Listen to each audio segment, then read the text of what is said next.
Welcome back po sa ating Pasabog News Channel at ang ating Pasabog Online. Dalawa ang ating channel. Please naman, suportahan ninyo ang ating munting channel. Ipa-like, comment, i-share nyo at i-subscribe. Importante sa lahat yan. At pindutin ang notification bell para lagi kayong updated sa aking mga ginagawang reaksyon.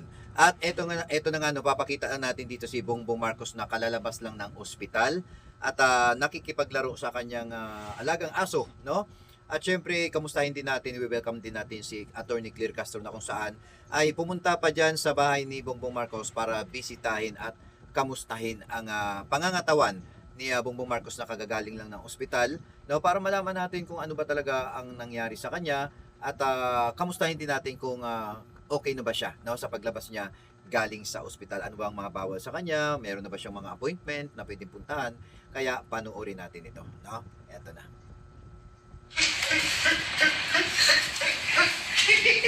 Sir, anong name ng dog? Ang gulo mo. Ang pangalan. Medyo bilisan ko lang, no? Medyo bilisan na natin kasi medyo haba-haba yan eh. Mahaba-haba. 8 minutes yan. No? So, ito na. Yan natin. Nung tutaba ito, bilog na bilog itong mukhang sa mata niya. So, nung nag-iisip yung mga anak ko kung ano yung gagawin pangalan, sinabi mo kang may Oreo sa sakit niya. Oreo, may pangalan. Sino kayo? Anyway, sir, nandito na ako. Gusto ko na rin pong kamustahin. Kinamusta na po kayo ngayon? Okay na, ang piling ng mga doktor ko. Pinigil lang ako ng mga gamot. Tsaka patuloy pa rin yung aking antibiotics. Pero okay na ako. In fact, nakapag-EDC meeting na kami nung Lunes with most of the cabinet. So I'm back in, pero medyo nagtatampo sa akin yung mga doktor ko. Kasi sinasabi nila, wag muna. Sabi ko, hindi ko naman pwede pagantayin lahat ng mga nangyayari. So tinuloy ko na lang. And tomorrow, I have some meetings in the office. And tuloy-tuloy na. Pero sir, nabanggit sa akin ni Sec Dave. Meron daw kayo napanaginipan. Parang may namimiss yata kayong food. Dahil, ang ano pa rito, kailangan for a few days, hindi ko pwede kumain ng solid food para matanggalan ng stress yung bituka mo. Subo lang ako. Kaya nanaginip ako. Sabi ko, sa doktor, pwede na ba ako kumain ng kung ano. Kasi nanaginip ako, nakakain ako ng steak. Ito ang inisip ko. Pero hindi pa pwede. Hindi ba, ngayon pwede na. Pwede na. Ayan. Good news na yan. Anyway, sir, namimiss na kayo ng mga taga-media. Sabi na, ba't hindi nakarating si Pangulo sa awards nights, awards rights ng mga outstanding government workers? Oo nga. Hindi ako nakarating dahil meron pa akong gagawin. Pinapunta ako sa nagkonsulta na nandito yung mga doktor. Nagkonsulta sila para tignan na talagang maayos. Kasi nga nagre-reklamo sila na dapat magpahinga ako. Sabi ko, hindi ako pwede magpahinga. Hindi ako kasama dyan sa mga pahinga. Huwag po sana. Maraming salamat sa lahat ng tao na that have been concerned about my health. At maraming nagpadala ng mga mensahe na gumaling ka na kagad. Sabi ko, nagpapasalamat ako sa kanila. Thank you for your concern. But I said, I got the best medical the best possible medical care that you can have. That's why I'm already back in harness. Kaya tuloy-tuloy tomorrow ay gusto pa lang batiin yung PNP natin. Dahil bukas PNP anniversary, the creation of the PNP. And I wanted to greet them all. In fact, I made a video of that earlier today. Sir, mapapagalitan nga po kayo ng doktor nyo kasi ang balita, yung EDC meeting, umabot yata ng halos 2 oras. Mga ganon. About 2 hours. A little more than 2 hours. After the EDC meeting, sir, ano yung maaari nating ibigay na magandang balita sa ating mga kababayan? Well, but ito yung usually ang EDC, this is the Economic Development Council, which is under the DepDev, Department of Development, DepDev. And pinag-uusapan dyan yung mga project na i-approve, na malalaking project na i-approve. So, paano, kung kailangan palitan yung mga scope of the project, yung cost ng mga project, yun ang pinag-usapan namin, kaya napatagal. Pero usually ganyan talaga yan, 2 oras, kasi hindi pwedeng madaliin yan eh. You cannot drag that because importante masyado and we're talking about some very important projects. And tinitingnan natin paano babayaran, paano saan natin gagawin, etc. And that's what we did last Monday. So after that, sir, today, kaninang umaga, na-swearing ko na si General Natates at saka na-promote na siya sa Force Staff General. Opo, congratulations, General Natates. Yes. Sir, after 2 hours, wala ba kayong naramdaman na masakit sa inyo? Ay, wala naman. Dahil wala na naman akong nararamdaman eh. Kaya naman pumayag na ako nang gumawa ng meeting. Dahil wala, kaya ko na naman eh. In fact, nung sinasabi magpahinga ka, medyo na-board ako nung weekend. Sinasabi ko na I have to do something. Sabi ko, so binasa ko na lang lahat ng brief ko.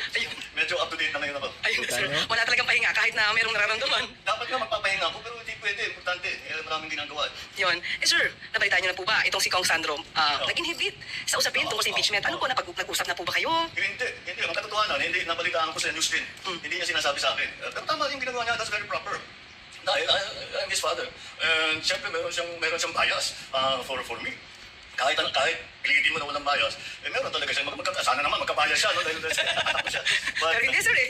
Hindi, pero tama yan. He should recuse himself. He should remove himself from the process so that the process can be seen to be fair and proper. Ayan. Pero sir, Ano ngayon ang masasabi niyo sa ating mga kababayan na nag-aalala sa inyong kalusugan? Yun, dapat. Ngayon, Ito yan lang yung mga yung sinasabi ko noon, yung sinabi ko sa inyo last week. Ito yung mga inaantay na ako mamatay. Huwag kayong excited. Grabe Nasumok naman na naman yan. ako excited dito. Andito pa ako. I'm running the government. We're doing everything that needs to be done. Walang patit ang trabaho ng gobyerno. pero sir, marami pong suporta na nagmumula sa talaga sa ibang mga kababayan natin na pinagdadasal po ang maganda yung kalusugan, ang maayos na kalusugan. Maraming salamat. At kaya nga nagpapasalamat ako sa kanila dahil nung nabalitaan nga na meron akong diverticulitis, daming nagsabi, ay meron din ako yan. Yung ano ko, kapatid ko, ganyan, yung kaibigan ko, ganyan. Ay papasalamat ako sa kanila lahat dahil napakaganda naman pa na malaman na napakarami na nag-aalala sa akin. Ayan. Thank you sa inyo lahat. Sir, alam niyo ba yung huling video na kinunan ko sa inyo? Akala ng iba, sa ganda yata ng pagkakagawa ko dito, using my cellphone, AI. Baka naman pwedeng magpa-selfie na lang ako, sir. Kaya pa, sir? O, ayan o. Ayan ako, hello po, para... Hindi to AI. Hindi to Wow, AI. namayot talaga ako. Ako, sir, hindi. Kasi galing ako Ikaw, sa... hindi. Namayot ako. Dahil nga puro sabaw for 3 days. For 3 days. Pero saka, sir, Kaya naman nakikita nga ako ng steak. pero sir, galing kasi kami sa Pasig River Esplanade. Oo. Kaya sabi ko, naku, pupunta ako kay Pangulo, amoy yata ako barbecue. Naka mga fishballs, ang dami po. Ang dami po natin kababayan na namasyal ngayon. Kasi nga po yung ano, ribbon cutting ni FL. So, ayan po. So, hindi po to AI. Yan yung talagang hindi tinututukan niya. Opo. So, okay na po, sir. Thank you po. Thank you po. At Sige, sige nyo ang magsasalita ating tayo dito. request na makasama kayo ngayon. Thank you po. Sige, thank you. Maraming salamat. Magandang gabi po sa inyo lahat. Oh, no? So, dito tayo, no? Magsasalita tayo dyan. Magsasalita tayo dito. Tatanggalin ko lang yung sound. Tayo naman ang magsasalita, no? So, ito na nga. Dahil nga talagang ginagawa ni Bongbong Marcos lahat ang kanyang panunungkulan sa Pilipinas, no? Pinilit niya talaga na gumaling, no? Talagang nagpa-doktor siya. At kung ano man ang mga nakikita ninyo kay Bongbong Marcos na nagpa-ospital siya, talagang totoo yun, no? At nakitaan ng sakit diyan sa bitukan niya. Pero dahil sa magagaling nga ang kanyang mga doktor diyan at sa yung ospital na nagpagaling sa kanya, pinagbabawalan muna siyang kumain ng mga solid food, no? Mga solid food talaga yung mga bawal sa kanya. Kailangan sa kanya diyan yung mga mild lang, yung may mga sabaw-sabaw, no? Para mabilis matunaw. Kasi bawal pa diyan sa kanyang bituka na dumaan yung mga solid food kasi nga parang na-stress daw yung bituka niya at parang nagkaroon ng mga konting problema lang. Siguro ganun talaga para kumbaga para sa atin ay parang sumakit lang yung tiyan niya, no? Parang ganun lang. Pero naging okay naman siya, nakikita naman natin eh. At kung mapapansin niyo, medyo mapayat ang ating presidente, no? Mapayat ang presidente natin. Natural yan kasi may edad na rin siya eh. 'Di ba? Kailangan na rin yan siguro ng pag-iingat sa pagkain, no? Ganun talaga ang tao pagka medyo may edad na.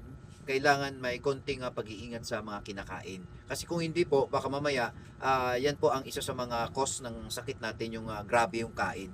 Kaya sa mga ganitong edad, medyo dandahan na talaga. At yan sa mga nagsasabi po sa mga DDS dyan na si Bongbong Marcos ay nakaratay sa higaan dahil malubha. Eto na ngayon, at kalalabas lang ng ospital. Pero dahil sa may meeting, kinakailangan siya ng taong bayan ng Pilipinas, kailangan niya talagang magtrabaho. Alam niyo naman ang ating presidente ay talagang workaholic yan, no? Kahit ano ang pagpipigil ninyo, gusto niyo siyang ipa-resign, gusto niyo siya lahat na kumbaga pinapahinto na ninyo, si Sara ang ipapalit ninyo diyan, hindi pa rin talaga magwawagi ang inyong mga sinasabi dahil gustong-gusto niya pa rin maglingkod sa bansa nating Pilipinas. Kaya kitang-kita naman natin na hindi yan AI, no? Nandiyan si Attorney Claire Castro kumukuha sa kanya ng video para may patunay na ito po ay legit at hindi po siya talaga AI video lang, no? Talagang totoong-totoo na kasama ni Attorney Claire si Bongbong Marcos na nagtatrabaho na at nagpa-interview talagang para malaman may proof of evidence tayo na nakalabas na siya ng ospital.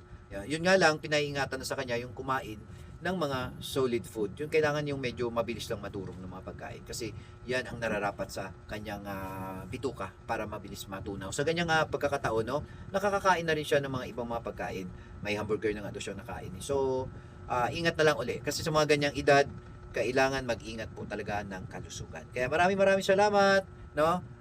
Good luck po, no? God bless kay Pangulong BBM at saka kay Attorney Claire Castro na kung saan ay talagang kinuhaan niya ng video para mapakita sa taong bayan na ito po ay okay na si Bongbong Marcos at muling magtatrabaho sa bansang Pilipinas at sa pagmamahal ng ating bansa at pagmamahal sa mga mamamayang Pilipino. Kaya maraming salamat. Please, suportahan niyo naman ang ating munting channel, ang Pasabog News Channel at ang Pasabog Online. Dalawa pong channel natin, ano. Yung isa po ay monetize na, yung Pasabog News Channel. Please don't skip the ads. Tulungan niyo po yan na makaano rin ako ng sahod sa YouTube ko. Maraming salamat. Keep safe. God bless po sa inyong lahat. Goodbye. Ingat.